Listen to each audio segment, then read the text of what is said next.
Hey guys, we're the Sports Addicts podcast, and we're back again today with a breaking news video. Joey Bosa has signed a 5-year, $135 million extension with the Los Angeles Chargers. And this contract includes $78 million fully guaranteed and $102 million guaranteed. And that's an NFL record. So, Sai, what's your take on this? Was this a good extension or a bad extension?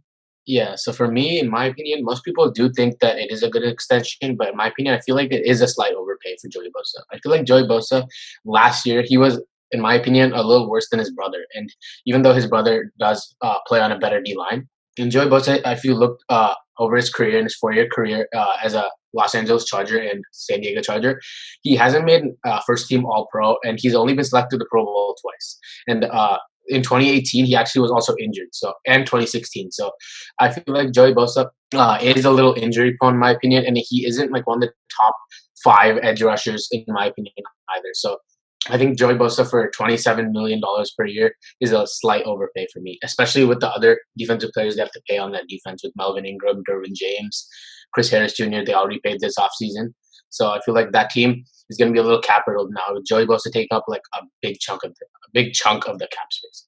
But you have to remember, Melvin Ingram and Chris Harris Jr., those guys are veterans. They're not really going to consume the cap space for the future. And they already got rid of Rivers and Gordon and all those other guys who would have taken up a lot of cap space. So in ways, they actually cleared out cap space for this move. And for your point about being a top 5 pass rusher, this guy has been consistent. Yeah, sure, he had a bad 2018 season, but he was injury riddled. If you look at his PFF grade, he had a career high PFF grade of 89.6 this year. And his pass rushing grade is incredible. It's a top 5 pass rushing grade. It's actually second behind Khalil Mack since 2016, and he wins so many of his pass rushes. So him and Melvin Ingram, they form a top 5 duo, in my opinion.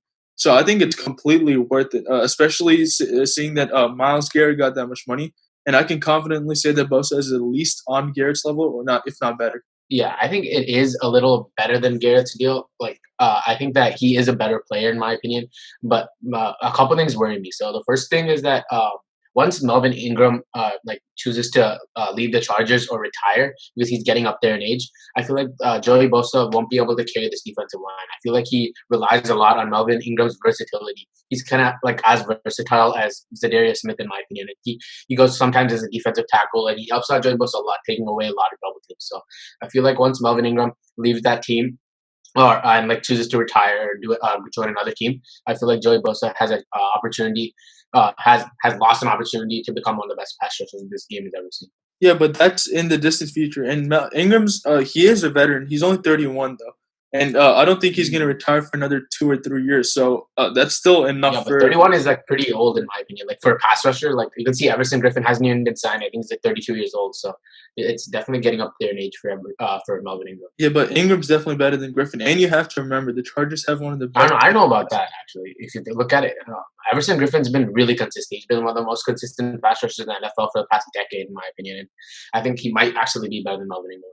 Yeah, that point aside, the Chargers do have the best, in my opinion, the best secondary in the entire NFL. Casey Hayward Jr., Desmond King, Chris Harris Jr., and I think the names are good on that secondary. I don't think they're all good. They have the production stand, and they have. Yeah, I don't think they're the best. I think New England's better, in my opinion. Okay, they may not have the names. Top 2 to top 3. Definitely top 3. Yeah. But locking up Joey Bosa was definitely the right move, in my opinion. I just feel like this team is not going to be a little more cap riddled if you in the future. Like once they have to pay Hunter Henry, they have to pay soon because they just franchise tagged him this year. Keenan already got paid, I think. I'm pretty sure. And Mike Williams, he's definitely coming up. And Austin Eckler, Eckler just got his extension this year, though. Yeah, he got his extension. So this team is pretty much cap riddled. I don't think they can really improve, which they need to on the offensive side of the ball. And they're trusting Justin Herbert. So I don't know. I don't think this team really can do much better than done in 2018 with Phillip Rivers. So another interesting question I have for you. So you have these 2 record-setting deals in the Myles Garrett deal and the Joey Bosa deal, and now you have guys like Nick Bosa, T.J. Watt, who are coming up for extensions, and you also have Yannick Ngakoue, who got franchise tag this year. Where do you see their salary being in terms of do you see Nick Bosa getting paid more, TJ Watt getting paid more than these 2 guys, or what are your predictions for their extensions? Yeah, so for Nick Bosa, obviously Joey Bosa's brother, I think he once he gets his deal, which will be in a couple years from now, because he was a rookie last season, I feel like he is definitely going to get a larger deal than Joey Bosa.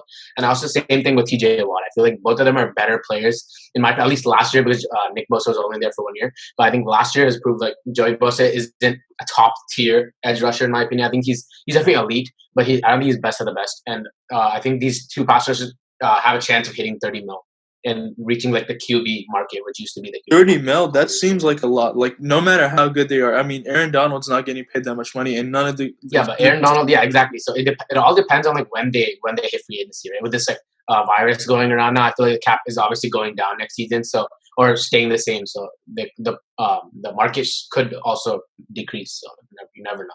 Yeah, it is really, really unpredictable, and it'll be fun to see if Bosa lives up to those contract extension contract. Yeah, another thing I want to add, one second. So the last point I want to add is basically Yannick. I don't think Yannick's going to get nearly even close to Myles Garrett or Joey Bosa. I feel like Yannick is really a lower tier player. He's definitely a good player as a pass rusher, but he hasn't proved to become Joey Bosa style. He doesn't take on double teams every time, and he also played with a superstar Jacksonville defensive line like every year in his career. So he hasn't really hasn't been proven yet.